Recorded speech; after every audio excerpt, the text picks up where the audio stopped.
Et bonjour Marc. Je suis très heureux de te retrouver. Je souhaiterais qu'on puisse débattre sur la parution de ton livre qui va évoquer le pouvoir de l'intention qui va s'orienter vers l'art de la manifestation. J'ai une question, on va dire, majeure qui consiste à savoir aujourd'hui par rapport à toute la littérature sur la loi d'attraction, en quoi cet ouvrage va donner davantage de relief et d'explication. Et bonjour Olivier. Bonjour. Donc, puisqu'il s'agit de parler de ce premier ouvrage, effectivement, sorti aux éditions Géoreflet, du pouvoir de l'intention à l'art de la manifestation, quelle est la valeur ajoutée de cet ouvrage par rapport à toute la littérature qui existe aujourd'hui sur les rayons de nos libraires traitant de ces sujets? Je pense que c'est le travail que j'ai fait quant à la manière de désosser la procédure même de la manifestation. Lorsque l'on parle de manifestation, on parle finalement de la forme densifiée, tangible, aboutie d'une intention qui s'est initialement projetée à l'intérieur de notre conscience. Mais entre l'intention initiale, codante, et le résultat, sa manifestation dans le réel, il y a donc tout un dispositif qui, selon moi, est fort mal connu par ceux qui traitent ces sujets. Et donc il fallait, à mon avis, pour pouvoir avoir un éclairage savant sur ce dispositif et finalement sur cette faculté, ce potentiel inhérent à la conscience humaine, il me fallait, je pense, éclairer les mécanismes, le mécanisme et les étapes successives à travers lesquelles passe cette intention, comment cette intention va être travaillée au fur et à mesure de sa montée cyclique à l'intérieur donc d'une matrice cyclique, et on va en parler, et pour justement aboutir à une compréhension plus large, plus savante de ce qu'est la manifestation. Ok. Alors justement, quelle est cette matrice cyclique? En fait, pour comprendre l'intention, l'intention ne naît pas comme ça, même si elle naît effectivement au cœur de notre conscience. Lorsque cette intention est travaillée à l'intérieur de nous, elle va faire l'objet donc d'un traitement en plusieurs étapes, et que dans ce traitement, elle va être projetée à un moment donné à l'extérieur de notre créature, de notre corps, de notre entité personnelle, pour pouvoir se poursuivre à l'extérieur de nous-mêmes, pour finalement aboutir à sa manifestation dans le réel. Or, l'intention ne circule pas de manière aléatoire ou dans le néant, dirons-nous. Chaque fois que nous faisons naître dans notre conscience une intention, nous créons une matrice cyclique, une bulle spatio-temporelle qui va être organisée à partir d'un certain nombre de lois et de règles qui sont universelles et qui seront les outils qui vont travailler tout au long de cette procédure de montée cyclique de cette intention, qui vont travailler notre intention jusqu'à sa manifestation. Donc pour bien comprendre la manifestation, il nous faut, selon moi, au préalable, avoir une bonne compréhension de ce qu'est la matrice cyclique. Ok. La matrice Et- cyclique qui la porte. D'accord. Et justement, dans cette matrice cyclique, aujourd'hui, par exemple, si je, voilà, on sait très bien que dans le mental, ça fuse à longueur de temps, hein. Demain, par exemple, j'ai l'intention de créer, je sais pas moi, je veux changer ma vie parce que j'ai des problèmes et ma vie aujourd'hui ne correspond pas avec ce que je veux. Comment je pourrais travailler cette intention pour qu'elle soit manifestation Mhm. sur la notion de cycle? Bon, donc, nous sommes tous confrontés dans notre quotidien à des défis, à des difficultés, à des problématiques qu'il nous faut dépasser, régler, solder, solutionner pour finalement construire dans notre environnement quotidien un univers qui nous soit favorable agréable dans lequel on peut évoluer de manière positive. Donc lorsque l'on projette une intention, évidemment, à la base, cette intention, elle est naturellement positive puisqu'elle est, elle est, euh, elle est branchée sur une aspiration profonde de ce vers quoi nous souhaitons voir se réaliser la manifestation. Donc concrètement, comment va naître une intention? Une intention est un éclat, un éclat d'énergie dans notre conscience qui immédiatement va faire l'objet d'un premier traitement. C'est naturel dans la conscience humaine. Ce premier traitement est celui de la formulation. Même si on peut dire que l'intention naît sans formulation, elle naît davantage d'une inspiration profonde qui n'emprunte pas les mots pour se construire et s'édifier au commencement, elle va de toute façon être immédiatement prise en charge par notre dialogue intérieur, parce que nous sommes des êtres parlants, nous sommes des créatures parlantes, pensantes et parlantes. Nous avons donc cette singularité comparée aux autres être de conscience vivant sur cette terre que de pouvoir formuler par le verbe nos intentions, de les structurer. Et donc c'est le premier traitement que l'intention va subir à l'intérieur de notre sphère consciente. Nous allons donc construire cette intention, formuler cette intention par le verbe. Par le verbe, par le dialogue intérieur. On n'en est qu'à l'aulne, qu'au démarrage, à l'embryon même de l'intention. Donc cette intention, elle va être formulée par le verbe, par le dialogue intérieur. Ce dialogue intérieur, prenons l'exemple, tu me donnais un exemple, tu aspires n'importe qui va aspirer à quelque chose de meilleur dans sa vie. Donc je voudrais que ma vie soit plus réjouissante. Voilà, déjà c'est une phrase, n'est-ce pas? J'aimerais que ma vie soit plus joyeuse. C'est Voilà. une phrase. Donc, avant de le formuler par le verbe, on le pense. On pense dans notre cerveau. Et on pense comment? En utilisant les mots de notre langue. Oui. Ces mots, donc, vont structurer, vont porter notre intention, vont lui donner une première forme, dirons-nous. C'est donc le premier traitement qui va être effectué sur cette intention. Ensuite, toujours à l'intérieur de notre sphère intérieure, cette formulation va se construire, elle va se répéter, on va la vivre intérieurement, et cette idée de vivre de manière plus joyeuse, d'avoir une vie plus joyeuse, d'accord, va activer le cerveau-cœur, c'est-à-dire que il va faire rentrer en participation le système émotionnel. Nous allons donc charger par l'émotion cette phrase, qui au départ n'est qu'une phrase, je voudrais que ma vie soit plus heureuse, plus joyeuse, eh bien, en l'intériorisant, on va aligner donc la formulation qui est construite par le mental, nous allons l'aligner avec une émotion, cette idée de la joie, et donc on va faire participer deux centres singuliers de notre être intérieur, c'est-à-dire le cerveau-cœur et le cerveau-tête. C'est donc le deuxième traitement. Ce deuxième traitement va nous permettre, en fait, d'imaginer, va engager, en fin de compte, notre intention chargée de cette émotion, va engager la poursuite du processus vers l'imagination, c'est-à-dire la mise en image intérieure, la mise en image mentale de ce à quoi ou vers quoi nous souhaitons avancer, nous souhaitons voir exister dans notre quotidien une vie meilleure. Quand on dit une vie meilleure, forcément, cela crée un univers mental et imaginal qui nous projette à l'intérieur de cette intention. D'accord? Donc là, troisième traitement, nous allons par l'imaginaire, parce que l'imaginaire est un dispositif propre à la conscience qui est absolument tout puissant et qui va donc donner une forme à l'intention, un environnement à cette intention. Donc nous allons nous imaginer à l'intérieur d'une vie joyeuse. Nous allons créer cette forme. Et cette forme va conduire à une quatrième procédure qui est la conceptualisation de cette intention.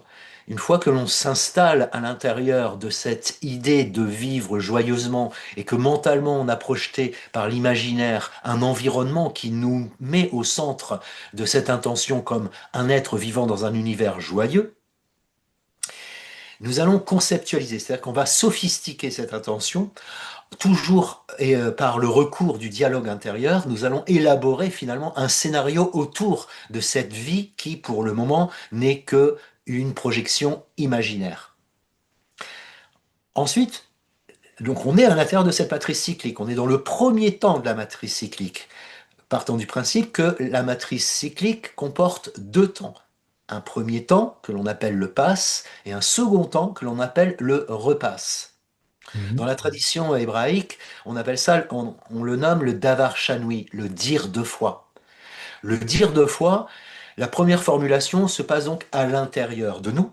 Donc pour l'instant, notre intention, elle est toujours encartée à l'intérieur de notre conscience. Elle n'a pas encore été projetée vers l'extérieur de notre être, n'est-ce pas? Puisque nous la burinons à travers un dialogue intérieur qui n'a pas encore fait l'objet d'une formulation par le verbe.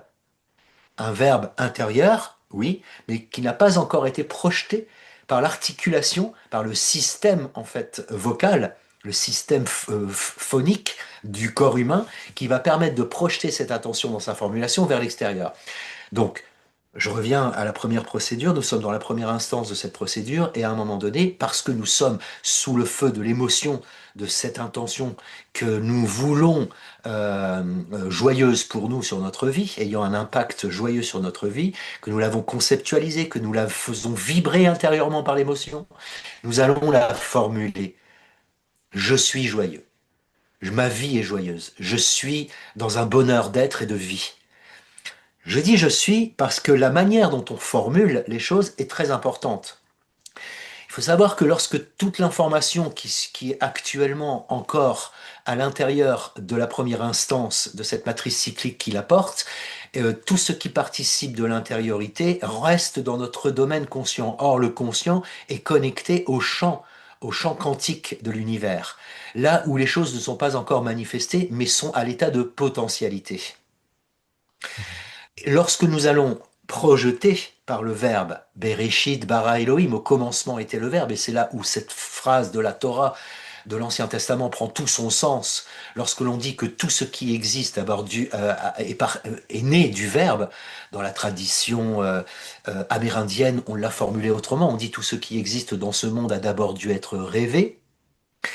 On dit la même chose finalement, hein. Aujourd'hui, la physique quantique euh, convient que tout ce qui est manifeste et observable a dû faire l'objet d'une observation, mais qui dit observation, et je pense que dans la science quantique, on oublie que derrière l'observation, il y a la formulation intérieure, parce que chaque fois que nous portons notre regard sur une chose, eh bien nous nommons cette chose. On ne peut pas regarder une chose dans notre environnement sans systématiquement nommer la chose. Et on va revenir sur ce point-là qui est très important un petit peu plus tard, mais c'est très très important. Donc on va reprendre la procédure. À un moment donné, nous allons formuler donc notre vœu, notre aspiration profonde, notre intention, et nous allons la formuler. C'est-à-dire que nous allons projeter cette intention, la libérer de notre intériorité et la projeter vers l'extérieur. À ce moment-là, cette intention poursuit son cheminement dans cette fameuse matrice cyclique, elle rentre à l'intérieur du deuxième temps du cycle et elle va faire l'objet d'un certain nombre de traitements. Ces traitements, on les connaît sans que pour autant ceux qui s'intéressent aux sciences de l'esprit aient pu identifier la nature de ces traitements comme appartenant à un complexe général qui est la matrice cyclique. Donc chacun en parle de manière un peu détachée. On va parler des signes, on va parler des synchronicités, et chacun va en parler un peu de manière isolée, ignorant qu'en fait, la manifestation de signes ou la manifestation des synchronicités sont des étapes singulières dans le deuxième temps de la matrice cyclique qui porte une intention et qui donc manifeste à travers des étapes successives, la manifestation des signes, les synchronicités, qui manifestent l'engrammation progressive de l'intention vers sa forme tangible, vers sa manifestation. La synchronicité n'est pas la forme finale de la manifestation. Elle n'en est qu'une étape. Un message. Voilà, une étape. On est sur la Mais bonne c'est la, voie. En tout cas, c'est voilà, on est sur la bonne voie et il y a des signes qui nous disent voilà, on va atteindre la réalisation. Mais en tout cas, voilà, ce sont, comme tu dis, des étapes. oui, D'accord. Et ah ben merci d'ailleurs pour ce protocole parce que bon, j'ai lu quand même pas mal d'ouvrages et j'avoue, moi, ce qui m'a vraiment étonné, c'est que tu décris dans cet ouvrage, tu décris vraiment dans ce protocole. Là, tu nous l'as présenté, mais moi, la différence que j'ai notée, c'est vraiment ce côté émotionnel. C'est-à-dire, c'est bien beau de penser, de répéter, de faire même des mantras ou autre, voilà. Mais si derrière, c'est pas accompagné par l'énergie émotionnelle, eh bien, ça fera chou blanc, quoi.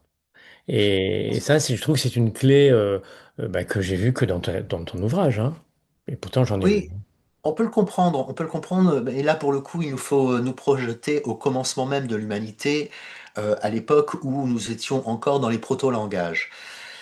Si cette procédure implique, demande ou appelle qu'il y ait un alignement entre le cœur, entre le cerveau-cœur et le cerveau-tête, c'est qu'il y a une raison. En fait, ce dispositif s'est installé dans la réalité de la conscience humaine parce qu'elle s'est engrammée au commencement même de l'histoire de l'humanité de cette façon-là.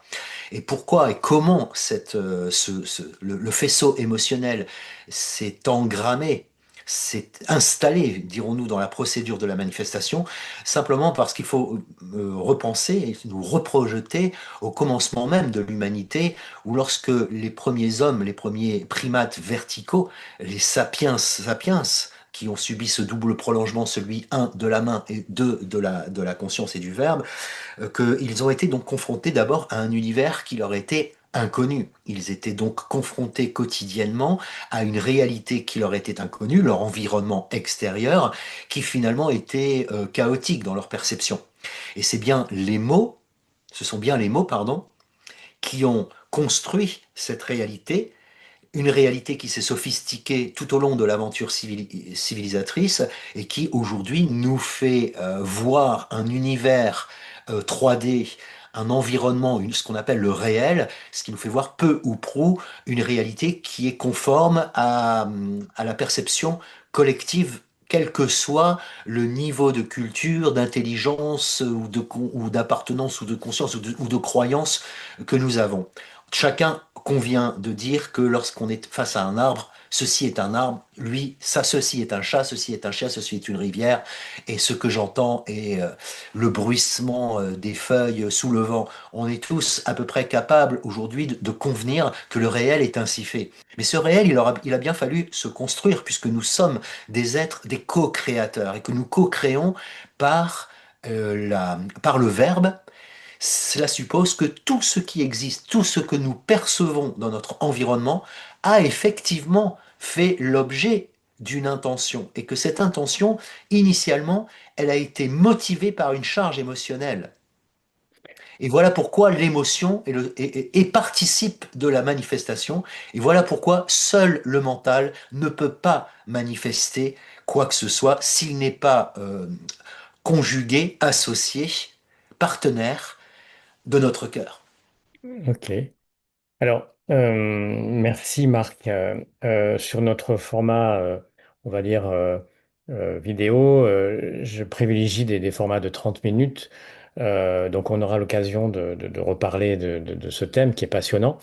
Avant de conclure, je te laisse une minute pour justement nous rappeler le fondement même de cette vidéo en matière de manifestation. Donc, on a un processus de départ, un processus de fin qui est lié par rapport à une intention, ok, qui se crée ben, par de l'émotion, hein, donc intelligence du cœur, intelligence aussi mentale, et derrière être, on va dire, attentif aux différents signaux et synchronicités pour voir si le flux de l'intention fait son chemin pour, derrière, qu'il y ait réalisation. Est-ce que j'ai plutôt bien compris? Absolument. Et donc d'ailleurs, tu mets le doigt sur quelque chose de tout à fait important. C'est lorsque l'on s'engage de manière consciente à vouloir faire de cet art de la manifestation une technique maîtrisée, il nous faut effectivement pas simplement satisfaire aux exigences de la procédure, comme tu viens de l'évoquer, hein, la pensée, l'imaginaire, le pouvoir du verbe, etc. Il nous faut également, surtout lorsque l'énergie rentre dans cette seconde instance, il nous faut être surveillant, être attentif au motif initial que nous avons projeté en conscience, parce qu'il va continuer, lui, à se manifester, comme on l'a dit il y a quelques instants, il va se manifester au fur et à mesure de son engrammation dans la matière, il va se manifester d'abord par un certain nombre de signes, puis par des synchronicités, et c'est important finalement de surveiller, lorsque l'on projette de manière intentionnelle une intention, de surveiller notre environnement pour pouvoir pister à quel endroit se trouve cette intention dans sa grimpette cyclique et de pouvoir toujours être attentif et en phase. Parce que quoi qu'il arrive, que nous soyons attentifs ou non, l'intention, lorsqu'elle est projetée, elle va aboutir. Elle va aboutir. Je dis ça de manière plus générale parce que aujourd'hui, on ne peut pas manifester, pardon, tout à fait tout ce que l'on voudra. Et ce serait très intéressant d'ouvrir un second échange autour de cette singularité, ce qui nous permettrait donc d'avoir un éclairage encore plus puissant sur le dispositif de cette procédure et pour pouvoir aider justement ceux qui nous suivent à atteindre cette maîtrise finalement de cette technique, parce qu'il ne s'agit là que d'une technique, une technique qui appartient au potentiel de la conscience, qu'il nous faut aujourd'hui atteindre pour les exploiter et que ça devienne des outils que nous utilisons au quotidien. Mais écoute, merci. En effet, Marc, nous traiterons justement ce sujet lors d'une prochaine vidéo. Merci beaucoup, Marc, pour cet entretien et je te dis à très bientôt. Merci Olivier pour cet échange. À très bientôt.